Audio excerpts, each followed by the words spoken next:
School படிக்கும் போதே புதுமை பெண் அப்படின்ற திட்டம் இருக்கிறத தெரிஞ்சுக்கிட்டேன்னா என்னுடைய காலேஜ் ஃபீஸ், எக்ஸாம் ஃபீஸ், என் படிப்புக்கு தேவையான பொருள் எல்லாத்தையும் நான் இதிலேயே வாங்கிக்கிறேன் அப்படின்னு சொல்லும்போது என் அம்மா தைரியமா கொண்டு போய் என்னை காலேஜில் சேர்த்தாங்க.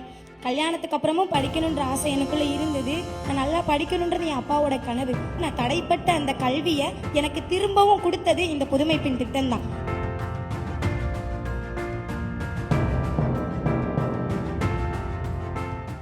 நான் புதுமை பெண் திட்டத்துக்கு கீழே 2.5 வருஷமா காசு வாங்கிக்கிட்டு இருக்கேன். நான் வந்து காலேஜ் ஹாஸ்டல்ல தங்கி படிக்கிறேன். என்னோட பேரண்ட்ஸ் கஷ்டப்பட்டு தான் என்னை படிக்க வைக்கிறாங்க. நான் காலேஜ் படிச்சுட்டு இருக்கும் போதே ஸ்பெஷல் கோர்சஸ் நிறைய போகணும் அப்படின்னு நான் ஆசைப்பட்டேன். எங்க வீட்டில் கேட்டதுக்கு எங்க அப்பா அம்மா சொன்னாங்க, காலேஜ் ஃபீஸ், ஹாஸ்டல் ஃபீஸ் கட்டுறதுக்கே கஷ்டமா இருக்கு, இப்போதைக்கு எதுவும் வேணாம், 3rd இயர் முடிச்சுட்டு பாத்துக்கலாம் அப்படின்னு சொல்லிட்டாங்க. ஆனா இப்ப நான் புதுமை பெண் திட்டத்துக்கு கீழே காசு வாங்குறதுனால அந்த காசை வச்சு டைப் ரைட்டிங் இங்கிலீஷ்ல லோயர் அண்ட் ஹையர் முடிச்சிருக்கேன். இப்ப கம்ப்யூட்டர் கிளாஸ்ல டேலி படிச்சிட்டு இருக்கேன்.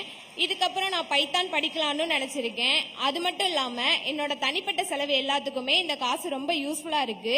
இப்படி ஒரு புரட்சிகரமான திட்டத்தை கொண்டு வந்த தமிழக முதல்வர் ஐயா அவர்களுக்கு என்னோட சார்பாகவும் என்னோட குடும்பத்தோட சார்பாகவும் நன்றியை தெரிவித்துக் கொள்கிறேன். நன்றி, வணக்கம். 2023 12th முடிச்சேன். நெக்ஸ்ட் காலேஜ் போயிட்டு ஜாயின் பண்ணணும். என் வீட்டில் வறுமை, பொருளாதார நெருக்கடி. என் அம்மா அப்பா 2 பேரும் கூலி வேலை தான் பார்க்குறாங்க. என் கூட பிறந்தவங்க 4 பேர். இப்படிப்பட்ட சூழ்நிலையில் நான் காலேஜ் படிப்பேனா அப்படின்றது எங்கள் வீட்டில் ஒரு கேள்விக்குறி தான்.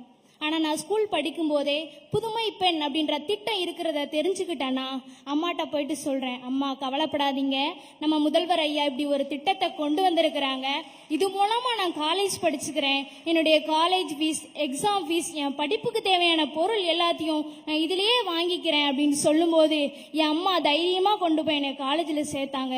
சரி, காலேஜில் சேர்த்துட்டேன், பஸ்ஸுக்கு செலவாகுமே அப்படின்னு அம்மா கேட்குறாங்க. அதுக்கு தான் இருக்கேன் நம்ம விடியல் பயணம் அப்படின்ற மாதிரி டெய்லி அதில் தான் காலேஜ் வரேன். திரும்பி ரிட்டன் வீட்டுக்கு போகும்போதும் அதில் தான் போகிறேன். புதுமை பெண் திட்டத்தில் மட்டும் இல்லை, விடியல் பயணத்துலையும் நான் பயனடைஞ்சிட்டு வரேன் அப்படின்றத ரொம்ப மகிழ்ச்சியோடு உங்களுக்கு தெரிவிச்சுக்கிறேன். இப்படி ஒரு மகத்தான திட்டத்தை கொண்டு வந்த மாண்புமிகு தமிழக முதல்வர் ஐயா அவர்களுக்கு என் நெஞ்சார்ந்த நன்றியை தெரிவித்து, நான் 2021 என்னோட ஸ்கூல் ஸ்டடீஸை முடிச்சதுக்கப்புறம் நான் காலேஜ் படிச்சுட்டு இருந்த அந்த டைம் 2nd இயர் படிக்கும் போது அப்பா தவறிட்டாங்க. என்னோட படிப்பு அந்த இடத்துல தடைப்பட்டுட்டு, அதுக்கப்புறம் கல்யாணம் முடிஞ்சிருச்சு. கல்யாணத்துக்கு அப்புறமும் படிக்கணுன்ற ஆசை எனக்குள்ள இருந்தது. ஆனால் பொருளாதார சிக்கல். ஏன்னா என்னோட கணவர் சாதாரண ஒரு உப்பள தொழிலாளி. நான் படித்து நல்ல நிலைமைக்கு வரணும்னு ஆசைப்பட்டாங்க. நான் நல்லா படிக்கணுன்றது என் அப்பாவோட கனவு. அந்த டைமில் தான் இந்த புதுமை பெண் திட்டத்தை எக்ஸ்டெண்ட் பண்ணாங்க. அதாவது கவர்மெண்ட் எய்டட் ஸ்கூலில் படித்தவங்களுக்கும் இந்த திட்டம் எலிஜிபிள். இதை நம்பி நான் கவர்மெண்ட் பாலிடெக்னிக் காலேஜில் எலக்ட்ரானிக்ஸ் அண்ட் கம்யூனிகேஷன் இன்ஜினியரிங் எடுத்து படிச்சுட்டு இருக்கேன்.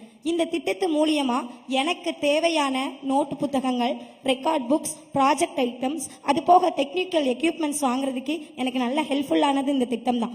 பிரிஞ்சு போன என்னோட கல்வியை, அதாவது நான் தடைப்பட்ட அந்த கல்வியை எனக்கு திரும்பவும் கொடுத்தது இந்த புதுமை பெண் திட்டம் தான். இந்த திட்டத்தை கொண்டு வந்த மாண்புமிகு முதல்வர் ஐயா அவர்களுக்கு இந்த தருணத்தில் நெஞ்சார்ந்த நன்றியை தெரிவித்துக் கொள்கிறேன். நன்றி, வணக்கம்.